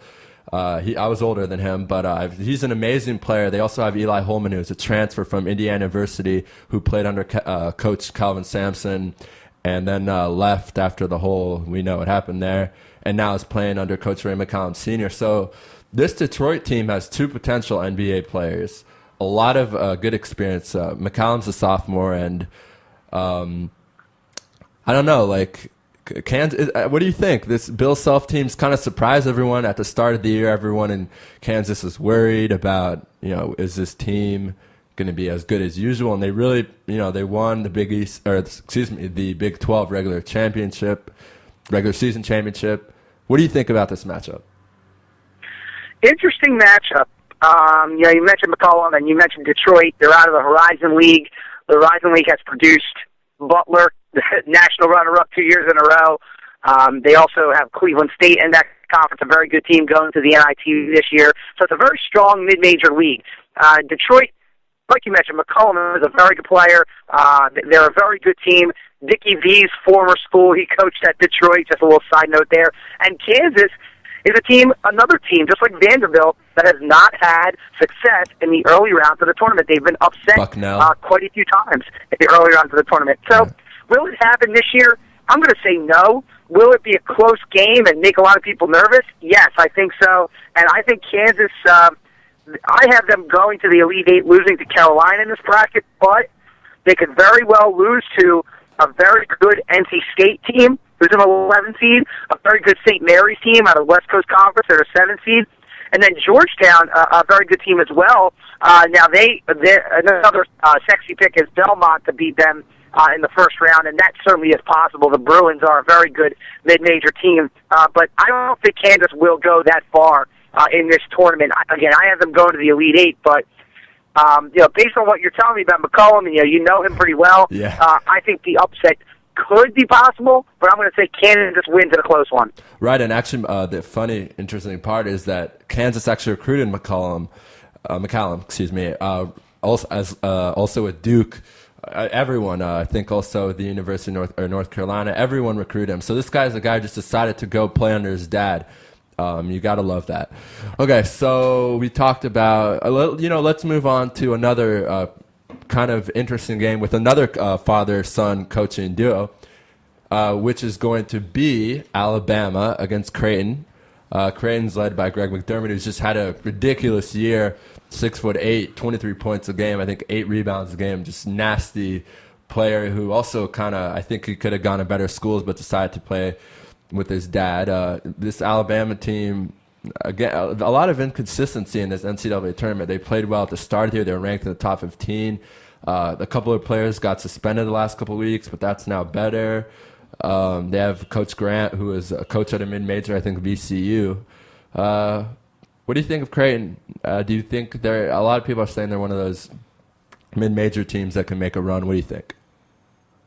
I think so. Well, the only thing standing in their way is North Carolina, which I only have Creighton beating Alabama, and then I have Carolina winning the next game against Creighton. But you're right about Alabama. They've been inconsistent, and I think this is going to be, other than Kentucky, this is going to be a bad tournament for the SEC. I think Alabama's going down.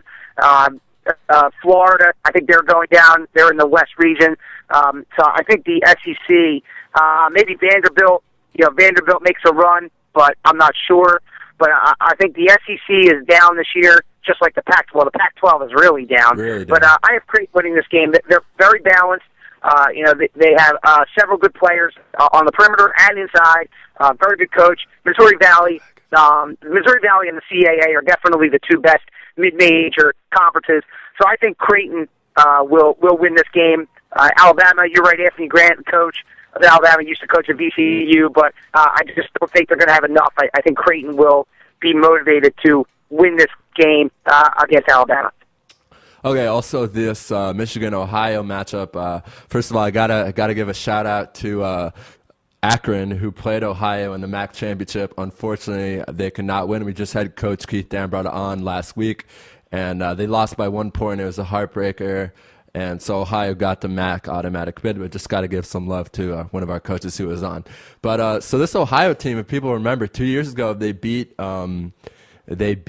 Georgetown, and they were led by Armin Bassett, who is a former star guard at Indiana University, and they also this year they have point guard, I believe, DJ Cooper, who was a freshman on that team that beat Georgetown. Now he's a junior, really developed his game, is now the leader. Bassett was a leader back then.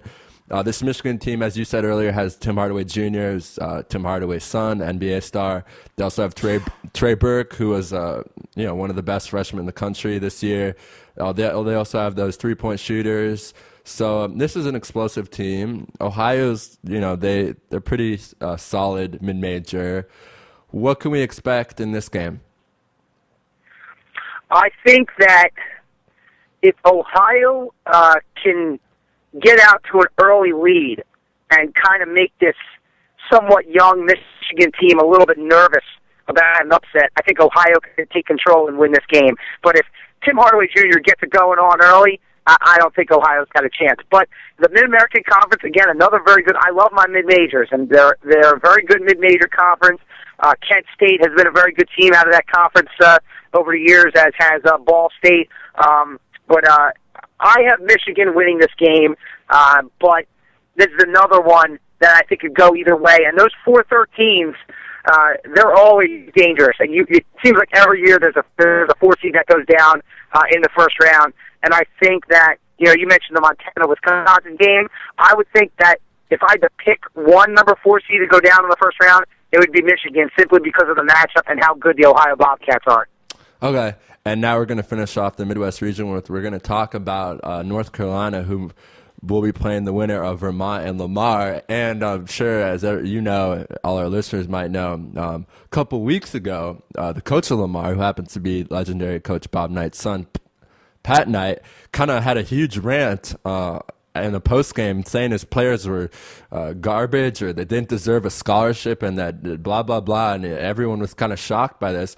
But what do you know? It worked. They ended up winning, I think, their next 8 games or something like that. They ended up winning their conference tournament, getting the automatic bid, and getting Coach Pat Knight his first NCAA tournament bid. He never got one at Texas Tech. So I don't know. Obviously, North Carolina is probably going to win this game, but do you have any thoughts on Pat Knight from Lamar being in the NCAA tournament for the first time? Well, it's certainly nice to see Pat Knight get the bid. He got a raw deal over at Texas Tech. It just wasn't a good situation for him. So great he moved on and was able to win the Sun Belt Conference with Lamar. I think Lamar will beat Vermont in that first 4 game, which I believe is tonight or tomorrow. The America East is not a strong conference, and Lamar was a pretty strong mid-major midway through the year, then hit that slump, and then obviously went on that run, as you mentioned. Obviously, North Carolina will win that game, but I think it'll be nice for Lamar to beat Vermont, get an NCAA tournament win, and then maybe give Carolina a fight. Carolina is my champion, so I can't go against them. I don't think they're going down in the first round. I got Carolina going all the way. And you just to confirm, you got Carolina, even if John Henson's injury is worse than people believe? Well, I am going based on the fact that Henson will be able to play. And even without Henson, I think they can make the Final Four. I think they've got a fairly easy road. I mean, that Sweet 16 matchup with either Temple or Michigan might be interesting, but I think they're going to win the region even if Henson is not 100%. Then, once you get to the Final Four, assuming Henson is healthy, I'm going to have them win it all, but you never know. I mean, they can probably afford to rest Henson in that Lamar game, but again, I'm going according to Henson being healthy and ready to go. All right, great. Now we're going to move on to the South region, which is a pretty interesting region. You got a lot of teams here that have, kind of. I look at this region, I really see teams that have a lot of potential. The 1 through 6 seeds are all very, very talented teams. Even a team like Iowa State, who led by Fred Hoiberg, ex-Minnesota Timberwolves guard, and they have Royce White, the ex-Minnesota star, who never really played well at Minnesota, but really he's the only point guard in NCAA who's 6'8". Also, Indiana, we'll talk about them because, by the way, they're my team. Just giving you a heads up on that. UNLV, who beat your champion, North Carolina. Baylor, who you never really know what you're going to get with them. Sometimes they're good, sometimes they're bad, led by Perry Jones. Duke, led by Coach K. We all know Coach K's success. So let's start off with this really interesting mid-major. You said you love mid-major, so I think you're going to love this game. We got the Wichita State VCU game, which is a really, if you're a mid-major guy, this game is great. It has everything you want. Greg Marshall at Wichita State is a great coach. Smart at VCU is an amazing coach as well. These coaches might be leaving their program this year for bigger openings. Greg Marshall's been rumored at University of Illinois after Bruce Weber was fired. So, this is really a coin toss. Both teams are very talented. VCU is in your, with Drexel, I believe, in your conference, correct? That's correct. Yeah, VCU beat Drexel in the CAA title game. And this game is very intriguing. I love mid-majors, but in the tournament, I don't like to see them matched up against each other because I want to see all mid-majors advance. So I was kind of angry at this matchup because I would have rather seen VCU against the high major and Wichita State against the high major as well. But we've got this matchup. I think VCU wins this game. Wichita State fell in the Missouri Valley Conference semifinals. I think they're a little bit overrated as a 5 seed, and I think VCU is underrated as a 12 seed. So I think VCU wins this game. And I've actually only got a few more minutes, so I'll go through a couple of the other matchups, and we can talk about Indiana and then the West region briefly. Okay. So I think, I think VCU wins the game. UConn, Iowa State, you mentioned. I have UConn winning the game, but that's just based on UConn reputation. I would hate to see the national champion go down in the first round. We've seen it before, but I have UConn winning that game. But no matter who wins that game, I have Kentucky getting out of that region as the number 1 seed and getting to the Final Four. You mentioned Baylor. I think Baylor beats Duke in the Sweet 16, and they will get to the Elite 8 and lose to Kentucky. And you talk about 15-2 matchups. I think Duke should be a little worried because that Lehigh team, they're local for me. They're pretty dangerous. I think it's going to be an interesting game. I think Duke only wins by single digits, but watch out for that game as a potential upset. And the other big upset I have in this region is Colorado over UNLV. Colorado finished very strong. They end up winning the Pac-12 conference title the first time that they're in the Pac-12. They move over from the Big 12.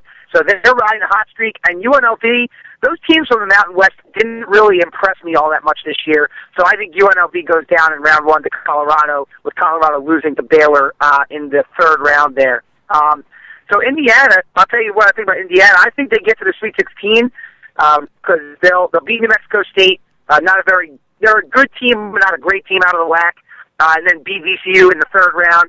And then that Kentucky-Indiana matchup is very, very interesting. Now, I have Kentucky winning that game, but if Indiana, can find some of the magic that they had when they pulled off some of those big-time upsets during the year, I wouldn't be surprised to see Indiana win that game. But, again, I have Kentucky as my Final Four team out of that region. Okay, so you said you only have a couple minutes, so we're going to really quickly, 1 minute, 2 minutes, the West region. Let's talk about, we just had Coach Josh Pastner on a couple last week. So let's talk about this Memphis team in the top 10, really at the start of the year, really talented. They kind of have an easy way. They can beat St. Louis, and Michigan State's good, but really, let's be honest, they don't really have that many stars after Green. Do you think this Memphis team has the potential to make a Sweet 16 run, Elite 8, Final Four, et cetera? I don't know about Elite 8 Final Four. Well, it is possible, I guess. I have them winning the first round game against St. Louis and then losing to Michigan State in the 3rd round game. Okay. But that is a game that I think Michigan State should be wary of. Memphis is a very athletic team. They're a very good team out of Conference USA. I think they are underseeded at 8. I think they should have been a 6 or a 7, being certainly the best team coming out of Conference USA. And that's very interesting. I'm going to stick to my picks here, saying that Memphis only wins 1 game, but I think they will win 2. Then if they win 2, then they'll run into Louisville in the Sweet 16 round. And I'm going to say that Louisville wins that game if they face off against each other. But Memphis is certainly one of those teams that a lot of people look at. One game I just want to mention real quick before I go, Long Beach State. 12 seed playing New Mexico, the 5 seed. Mm-hmm. As I mentioned, I'm not very impressed with the Mountain West this year. Right. I know they got 3 teams in, but I think New Mexico goes down. Long Beach State, a very good mid-major team, and if they didn't win the Big West, I was hoping they would get in that large bid, but of course we didn't have to come to that. I think Long Beach State wins that game as the biggest upset in that bracket. A couple other games, Murray State, I think they'll beat Colorado State. Colorado State, again, out of the Mountain West. I have the Mountain West going 0-3 in the first round of this tournament. Okay. I think Murray State will win that game, but lose to Marquette. And I have Virginia. As I mentioned, I don't like the SEC this year either. I think Virginia, as the 10 seed, beats Florida, the 7 seed. Do you want my full Final Four picks? Yes, absolutely. Yes. We'd love that. Okay. Well, despite what I said about Syracuse, I do have them going to the Final Four. That's just a gut that they'll pull it together and make a run. But again, I think they could go down early. If they don't go down early, I think they'll end up beating Ohio State or Cincinnati or Florida State, whoever gets out of that. I've got North Carolina. Obviously, they're my champion. I've got Missouri winning the West region. I think they're a very strong team, underseeded at 2. I think Michigan State winning the Big Ten title got them the number 1, but I think the Big 12 was probably, in my opinion, the strongest conference in terms of the top 3 or 4 teams in that conference. So I got Missouri going to the Final Four, and I have Kentucky out of the South. And then I have UNC beating Missouri in the national title games. So There you go. I'll probably be wrong, but you know what? That's why this March Madness is fun. Right. It certainly is. And there are going to be a lot of people who have holes in their brackets just in a couple of days. But by the time we hit Thursday afternoon, there'll be probably a couple holes in most people's brackets. Well, Ari, we certainly appreciate the time. We have everything you say on record. This was recorded, so we'll be able to play it back to you right or wrongly at some point. But thank you for your expertise on college basketball. It's going to be a fun week. You know, Thursday and Friday, in my opinion, should be national holidays in the United States where people can just stay home and watch college basketball all day long and enjoy March Madness. I wish that was the case. And Raphael, great talking to you, man, and best of luck to your Indiana Hoosiers. I hope they do well, and I'll actually be rooting for them to beat Kentucky in that Sweet 16. Thank you, Ari. Thanks for coming on. Have a good out there, Ari. Be well. Okay. Thanks, guys. All right, we're speaking with Philadelphia insider and college basketball expert Ari Louis, who does the broadcasting for Drexel, the women's basketball in Drexel. And he was pretty honest that he didn't felt, Drexel, not a lot of people out there were going to get in, even in the Drexel Nation, and they did not get in. Probably at the end of the day, the right decision. I'll tell you something I'm bummed about. I didn't want to bring this up until now, but I might as well. It is therapeutic to express my feelings. No Wildcats in this bracket. We talked about that last week, right? I mean, okay, no Sun Devils, but that's whoever. Right. But no Wildcats. So that never happened under the stewardship of Lute Olson in his reign. Right. Never happened. That a good year, though, Maybe could be an NIT champion or something. I don't know. CBI champion. Yeah. Which, as we spoke with a coach last week, I think Coach Pastor said that those are still really good conference tournaments. Overall tournaments to play in. Right. Exactly. They're still fun. They're very, especially the NIT. There's some great teams this year in it. I'm just not used to it. I mean, last year, I tell you, U of A was a 3-pointer away from going to the Final Four. Right. I mean, that hit Derek brick. Williams was Derek, the sophomore star. Right. I was watching that game in downtown Jerusalem, and my heart stopped for a second. Like, he's going to make that shot. It looked wide open, had it there, and bricked it. And I just kind of walked away like they should be in the Final Four. And the U of A would have had another week of hype. Because that's the difference between the Elite Eight and the Final Four. You get an extra week of it continuing. Your season goes on another week. So what it could should. A lot of these games will come down to a missed shot at the end, brick at the end, or made shots obviously as well, where you get to be the highlight in the one shining moment. It's the great. end of the whole it's going to thing. be a great weekend. All right, if you're not picking Missouri, I guess, to go to the Final Four, all you listeners out there, something's wrong because we've had 3 people say that. Correct? Dan Schulman, you, and now Ari Bluestein. Yeah. Honestly, I don't really understand why Michigan State gets the number 1 seed here. I know they beat Ohio State in the Big Ten tournament, but they just lost one of their starters with an ACL injury. Draymond Green is a good player, but he's not an elite player. This Missouri team, we've talked about them a lot on this show the last month. Very talented everywhere, great guards. They have 3.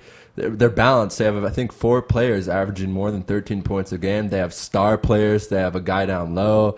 They have a guy who can shoot the 3. They have a good point guard. They're really a complete team. And they just won the Big 12 championship. So it's not like they're even under the radar. They are a 2 seed. But yeah, very good point. Dan Schulman, who's I'm sure seen them play himself live, pick them. And you guys convinced me. Yeah, I'm picking Missouri. Let's add 4 now. Yeah, 2 R's. 2 R's, you and Dan Schulman. So, yeah, I'll have Missouri in the Final Four. Which of these brackets, in your opinion, is the toughest, most competitive bracket?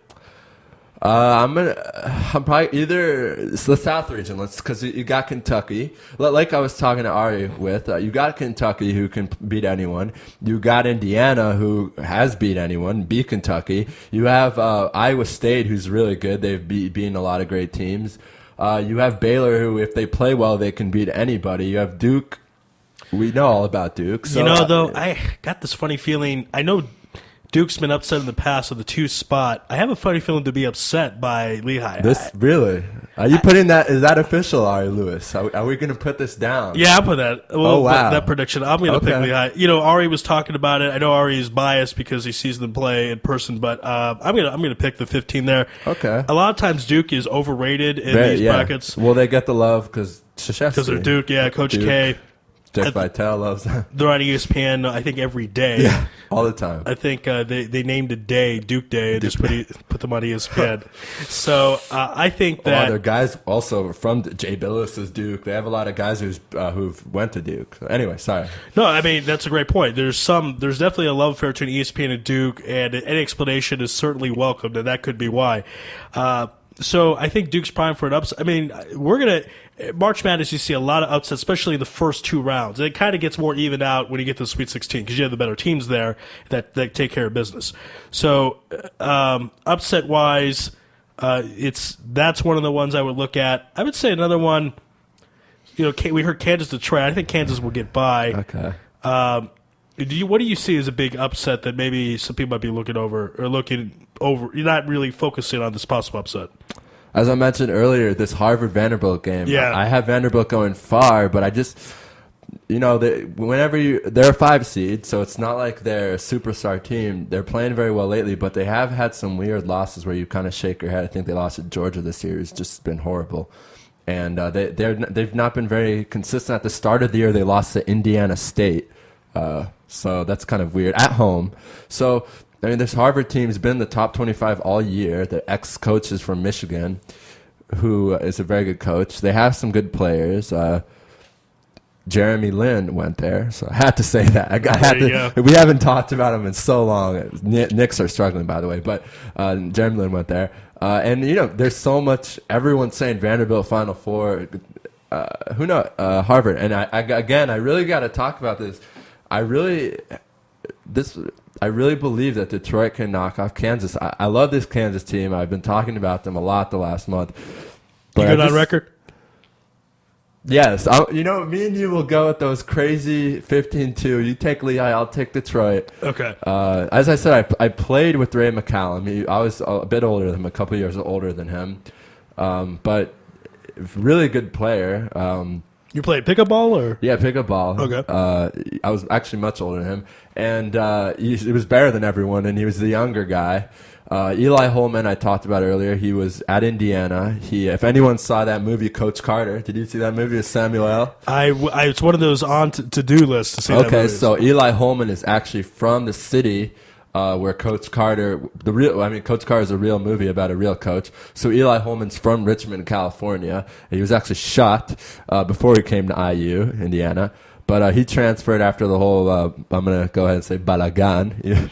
It's a great word for it. It's a great word. No way to describe it. With Kelvin Sampson, and he's a potential NBA player. I don't know. You say Lehigh, I see Detroit. We put it on paper. It's official. All our listeners out there can criticize us if we're wrong. But, so yeah, that's another upset. Maybe one more. Do we have time for one more? Yeah, let's pick one more upset. I'll go first here.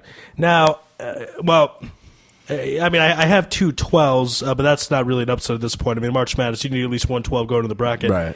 I feel like, I don't know. I feel like Memphis will beat Michigan State. Partly, I'm really rooting for that. Yeah, of course. That's an 8 versus a 1. It can happen, but still qualified and classified as an upset. Definitely an upset. So I would have that in the second round. Memphis winning that game and going to the Sweet 16. I agree with you. Oh, okay. All right, I'm great. going to put that on. Me too. This team's very good.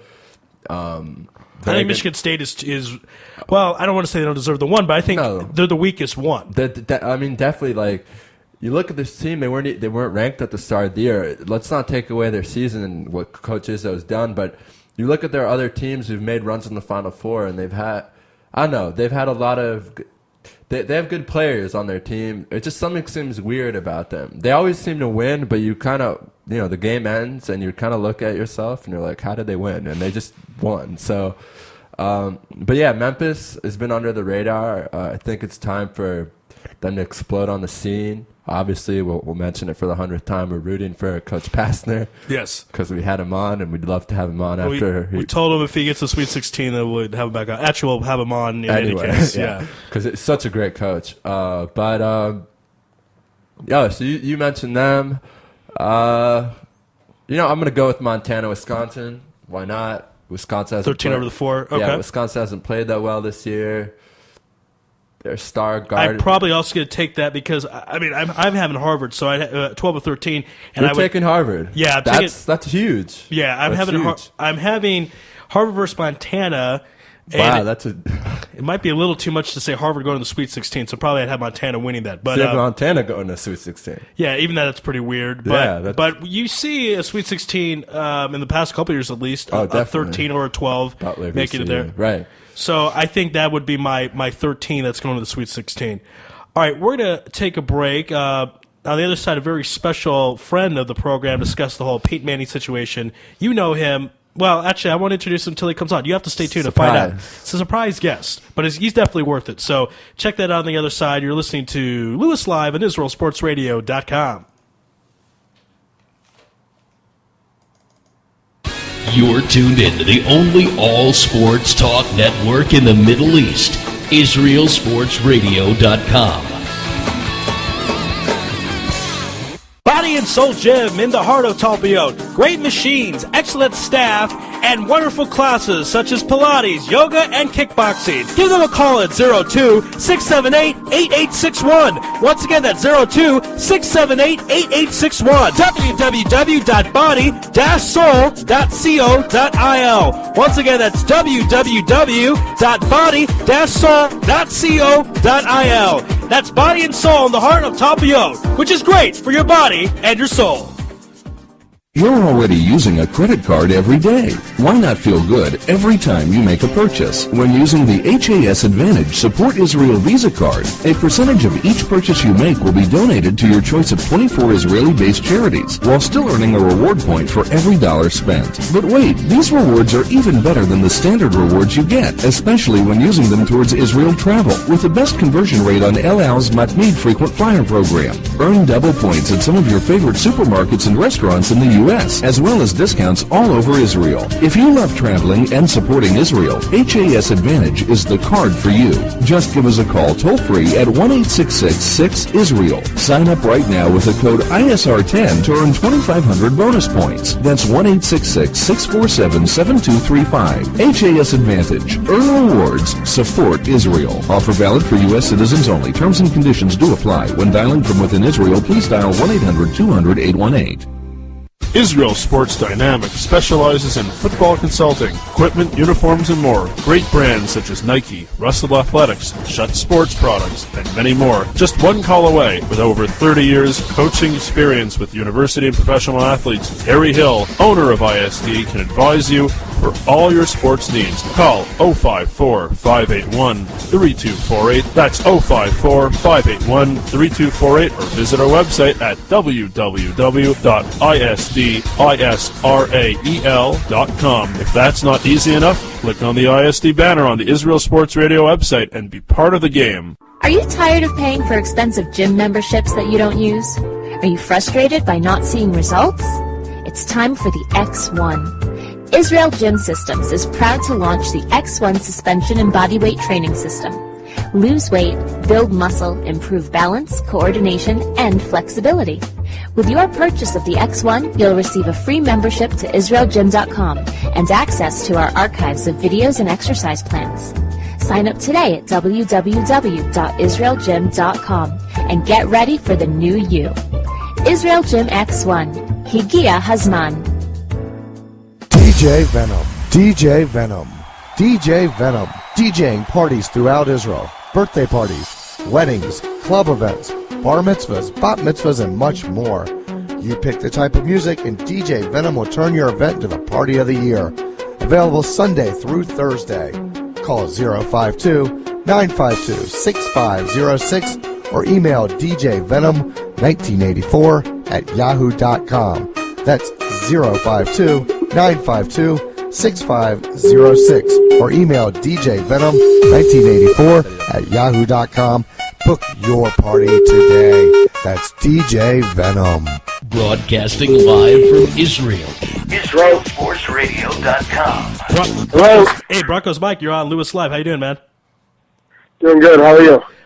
Doing great. We had to have you on. We've teased this guest that you're going to be on up until this point as our surprise guest. So let's get right to it. Big Broncos fan. You love Tim Tebow, but then John Fox and company's thinking about bringing Peyton Manning in. So what are your thoughts about all that? I know people will think I'm crazy as a, Peyton Manning fourth-time MVP Super Bowl winner, but I think, build your franchise around Tim Tebow. I think that, if they're preempting all the work they said they were going to do with Tim Tebow in the offseason, which hasn't started yet, according to the NFL contracts. But I don't want Peyton Manning.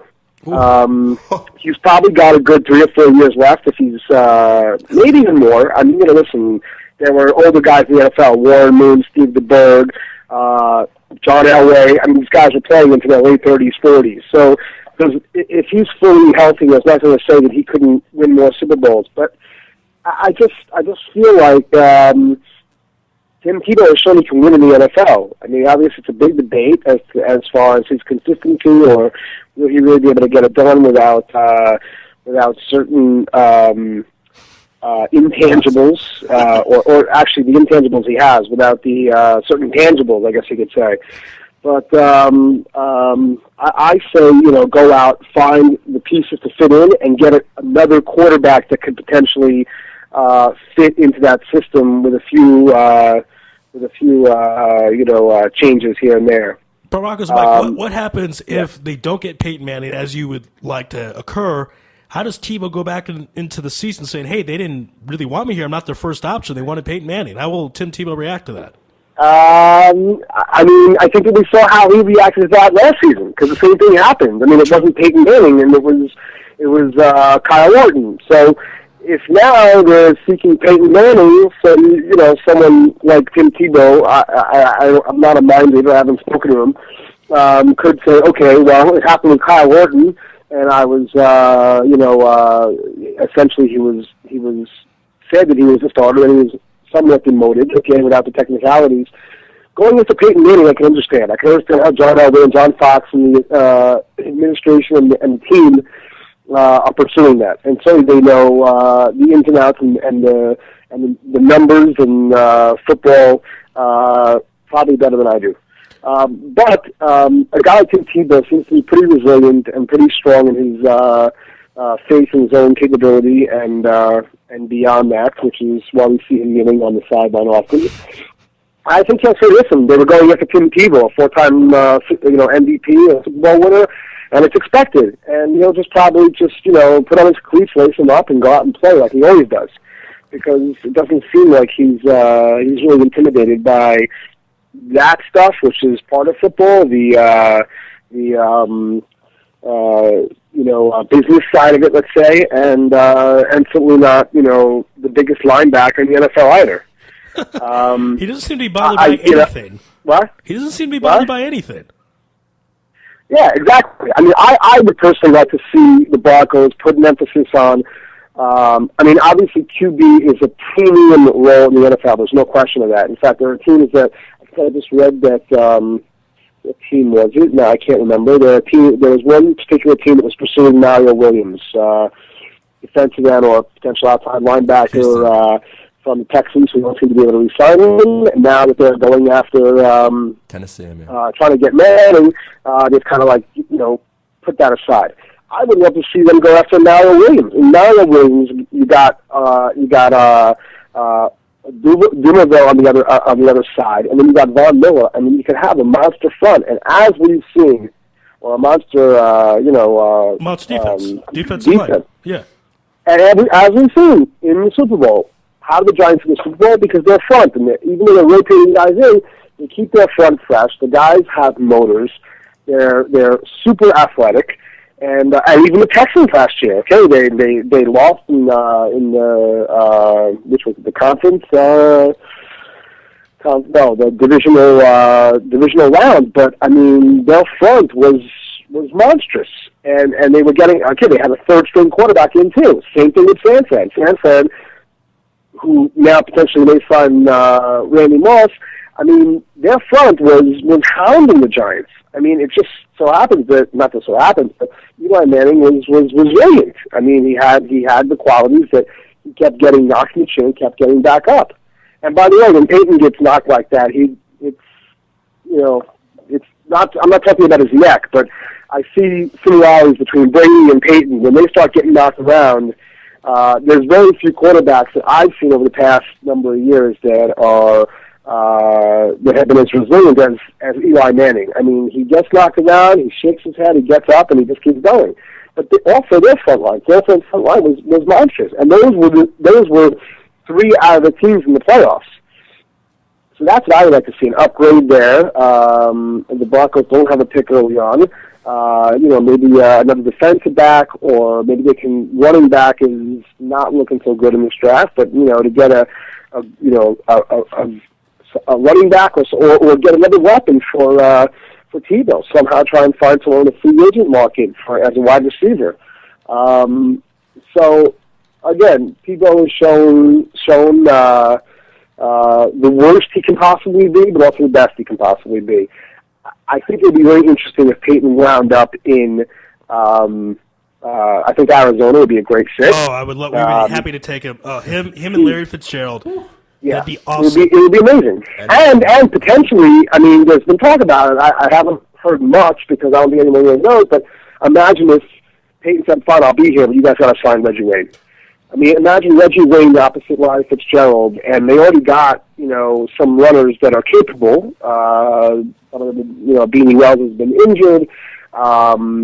They may have some line issues, but Peyton Manning in Arizona would be amazing. And listen, he already has a home in South Florida, so him going to Miami, the first legitimate MVP Super Bowl winning quarterback.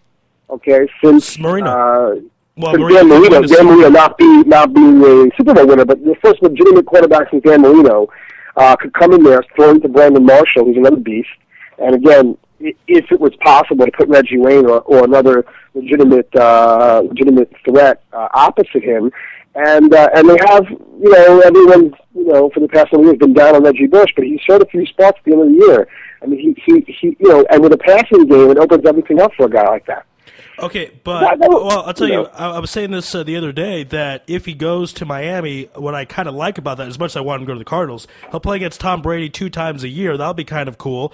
But Broncos, Mike, if he joined the Broncos, wouldn't they be Super Bowl contenders this year? Wouldn't many people pick them as the favorites this year to win the whole thing? Because they made the playoffs last year. I don't know. I mean, I'm not sure. I mean, listen, the defense is good. It's not shut down defense. It's a good defense. Maybe they are shut down, but they just haven't played shut down. But I mean, if you look at it, who's the real receiving threats? I mean, again, you have some guys that are good, but they don't have a super reliable tight end. They have a number of relatively no-name guys. I know Peyton elevates everyone on the field. We saw what he did with now I'm just blanking down the receivers' names. The receivers in Indianapolis. What was it? Gonzalez and what's the other guy's name? I just blanked out. But anyway, I mean, he obviously elevates people. I mean, would Dallas Clark be what he was without Peyton Manning? I don't know. It's impossible to say. And Peyton didn't really, for part of the time he had a running game, he had Edgerrin and James, and then he had, Adai and kind of like a committee there. I mean, obviously he elevates everyone, and he's a field captain. There's no doubt, but I mean, and it's questionable the running game. The running game has been on and off. Does Moreno come back and play well this year? One of Josh McDaniels' picks from a few years back, who I was skeptical. Then when I saw him playing with it, I said, okay, good, but it was only sparks. So it's I mean, if people are going to pick him as Super Bowl contenders if he's on the field, I don't know. I mean, I don't really know if are the Broncos a better team than Arizona or Miami right now? I would probably say yes. And I'm not saying that because I'm a fan. I'm saying it because overall I think they are. And certainly where they went last year was superior to those teams. But they don't have the elite. They don't have the elite receiver like potentially Miami does or Arizona does. That may not be all the difference. I mean, certainly, I'm sure whatever John Elway and John Fox and management and ownership were saying, Manning was there for a long time. But I really maybe it's not businessly sound, if I can make up a word.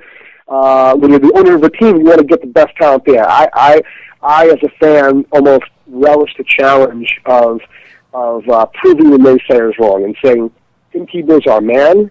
We've shown we can win, and let's build a system around him that he's comfortable in, and that's going to work for him while he needs to make strides, which he does on the field when he starts running the ball anyway, and get a team around him and take it to the Super Bowl. And again, Tim Tebow's, I'm sure, I don't know the exact details of the contract, but I'm sure he's on the cheap, a lot cheaper than Peyton Manning. That's for sure. And he's young. He's 10 years younger than Peyton Manning.